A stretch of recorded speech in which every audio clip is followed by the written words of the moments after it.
I'm supposed to be in bed, but a lot of you guys are asking me the same thing in my comments about the timekeeper. Okay. First, I want to say this. I'm happy. Regardless, I'm happy. A lot of you guys, obviously, huge Wilder fans, maybe not so much of boxing fans or seeing too many fights. Okay, because this shouldn't even be a question. Okay, and this shouldn't have to be answered. But it's good, regardless of who made you a fan of boxing. This is good. This is an opportunity. So check this out. The timekeeper, okay? The timekeeper is important because the timekeeper counts when the fighter hits the deck, when they're knocked down. As soon as they're knocked down, the ref's job is to send the opposing fighter, the standing fighter, to the neutral corner. Then that's when the ref looks at the timekeeper. And that's when he sees where the time has started, and then he goes to the fighter who's fallen. In this example, Fury. That's why he started counting at 4, right?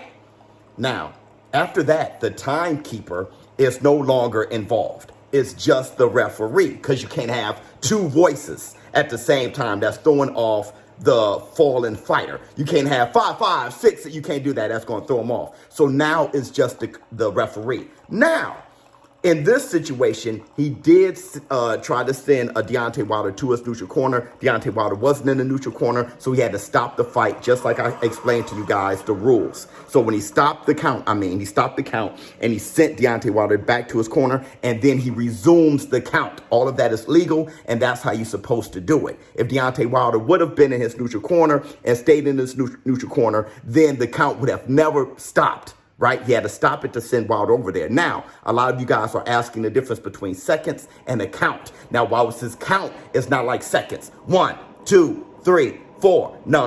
The rules are to take your time and to speak clearly. Why? Because you have a dazed fighter, a fallen fighter on the ground. Plus, there's a crowd that's making a lot of noise. So you got to go 1 and show him the finger.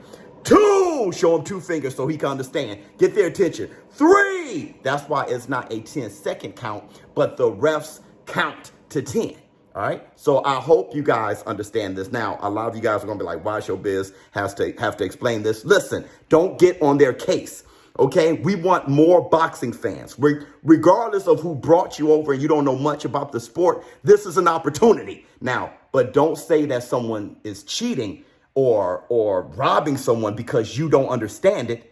Be open to hear the explanation, receive it, and say, okay, at the end of the day, it was great reffing from Mora. It was counting that you always hear. 1, 2. That's how y'all. Now, in this case, with Tyson Fury hitting the deck and he had to pause the count, that's because of Wilder's fault. Wilder wasn't in his neutral corner after being directed to his neutral corner. So he had to stop the count, as I said in my video, and then resume the count once Deontay Wilder is back in his corner. The timekeeper no longer involved. All right? Showbizz the adult. Let me get my black 2 sugars. Look, I know you guys, I'm doing good. Just extremely tired, bro. After the Vegas thing and everything. About to get some coffee because it's time to get involved with my day. My next video, though, I'm looking to do that crazy stare down between Fury and Wilder in this third fight. The stare down was legendary. I want to make a little video about that. I'm out.